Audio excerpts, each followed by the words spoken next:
Okay, welcome to the first video on the channel. So we're going to actually be going over Team Spirit at DreamHack Open in January 2021. So the first little graph we've got here, it's the different lineups. So 5 different lineups were used, or 5 iterations I suppose. We're going to call the first one the A team, as this was essentially what the lineup should be most games. So you can see Dexter was the replacement for Idis Balance. They played 10 games of the 15 at the event. They did great, 80% win rate, that's fantastic.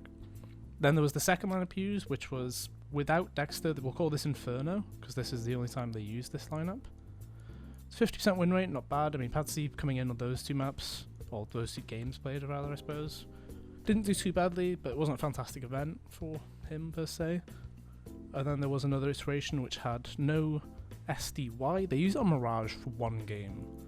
I'm not really sure why, because they then didn't use it in the grand final either. So it's like, even though they won, they clearly felt it wasn't correct, as it were. And then there was the actual lineup used on Dust 2 for one game as well. This was without Magix. They then didn't do that again. They thought, okay, this was a bad idea. They took Magix back into the lineup instead of Patsy. They then won the games. And then there's without Chopper, which was on Overpass. They didn't actually play Overpass again, so we don't know if they would go back to it. But either way, you can clearly see the lineups of Patsy didn't do too great. But let's delve a bit further on, shall we? So this next one is actually just showing the win rates for lineups without players. So without Patsy, they had an 80% win rate, which is absolutely fantastic, really. Like, all things considered, like, that's pretty much what you should hope for in your main lineup. Without SDY, as it was only one map, and then without Dexter, Inferno, it's usually a map that they play quite a bit on Team Spirit. But by looks things, like, I don't know, Dexter's such a good player. Like, he did win MVP for this event. I'm wondering if that is just him not liking Inferno and just trying to like have players be more comfortable. I'm not too sure just now. And then this is the win rate of each Team Spirit player at the event. So Mir, the only player to play every single map for them, has a 66% win rate, which is expected. Chopper and Magix both play the same amount. They both, won the same amount of maps as well.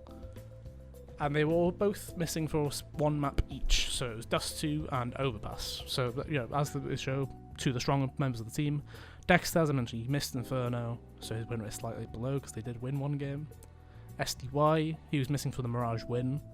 And then Patsy only played 5 maps, won 2 of the 5.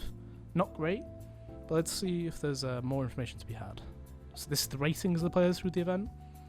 So Dexter, 13 maps played, 1.29. Mir, incredible as always, really. He's always been the stand-up player on Team Spirit. Now Dexter's here to basically be the second man for him. The Magix, SDY, Chopper, expected ratings really. Magix, that player right behind them. Chopper, in-game leading for the most part. And then Patsy. It really wasn't a good event for him, and I'm wondering if it was just being potentially uncomfortable, not in the roles that he would exceed or excel at, I suppose. And then here's the ADR of the players, which, these 3 players, they're all about the same. Mir, as always, he does a lot of damage, is the main thing as well.